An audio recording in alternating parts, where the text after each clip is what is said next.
ABC6 Weather with Christina Shalhoub. Brought to you by the Preserve Sporting Club and Resort. All right, my friends, we got to talk about it. The rain. That has been the focus of the forecast this week because, look, for all the dads standing out there looking out your windows at your sad, crunchy lawns and then watching the rainfall saying, we needed this. Yeah, we did. Really, really badly. Look at the rainfall deficit map. This not only shows you how much rain we've been lacking for the fall season, but it also shows you the drought.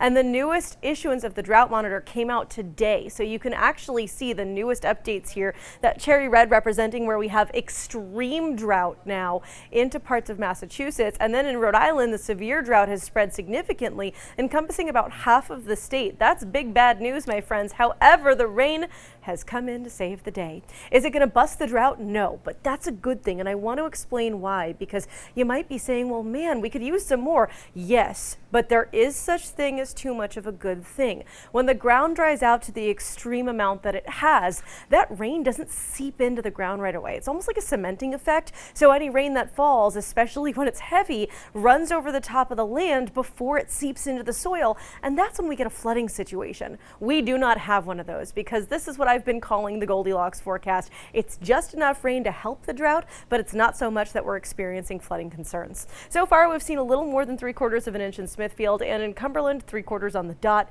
North Kingstown, a couple of readings here, pretty close to that same number of 3/4 of an inch. And over the state line into Rehoboth, we've seen 1/2 inch so far. Bridgewater at 0.47 inches. Not too bad, and we're still going as the storm that's brought the rain is still churning away. You can see it here over the Great Lakes. Yeah, this huge swirl, this counterclockwise swirl.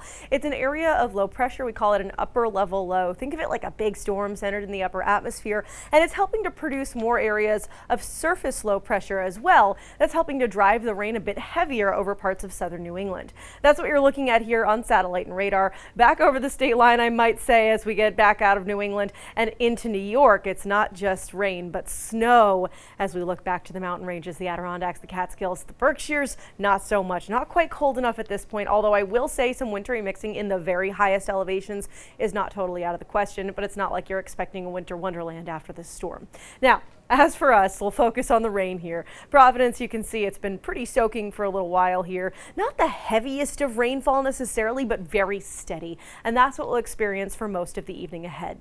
I do want to mention in terms of turbulent weather, it's not just the rain, but the storm is also driving a lot of wind. So if any of you had plans to be out in the water, maybe you're getting on a ferry or have plans to in the next really 2-3 days or so, it's going to be really choppy, and we do have gale warnings out right now. They're going to last through Friday morning because the waves are really big. It's been a pretty windy stretch, so just be careful, and honestly, if you can save any of that ferry travel, I would. It's not going to be pleasant. If you get seasick easily, all bets are off. All right, Futurecast showing you that the rain, again, it continues in bands. It's in and out, really till we get a little past midnight, 2-3 a.m. or so. And that's when those bands start to lift up and out of the forecast region, but we're not done yet. I showed you how big that parent storm is, right? That thing doesn't meander on very quickly. Meander is kind of the key word. It's slow. It takes its time. It's like that unwanted dinner guest that just doesn't want to leave. So as we get to Friday, oh, there we go. Another round of rain coming back in, more so centered on Massachusetts, but still a couple showers in for Rhode Island again.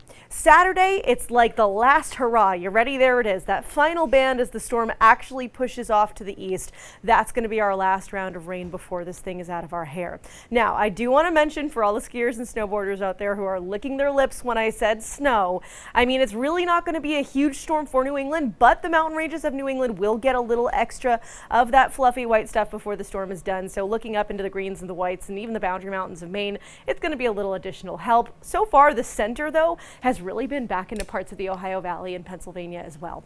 Tonight, 40 degrees, the rain clearing after midnight. Tomorrow, 50 degrees, chilly, breezy, and some showers in the afternoon. And then as we head into the end of the weekend, things stay pretty windy and chilly, but we actually get some sunshine back. More on Monday. Do want to mention we are looking out for a possible storm on Thanksgiving. It's a little too early to make any significant calls, but hey, stay tuned to the forecast and we'll have more.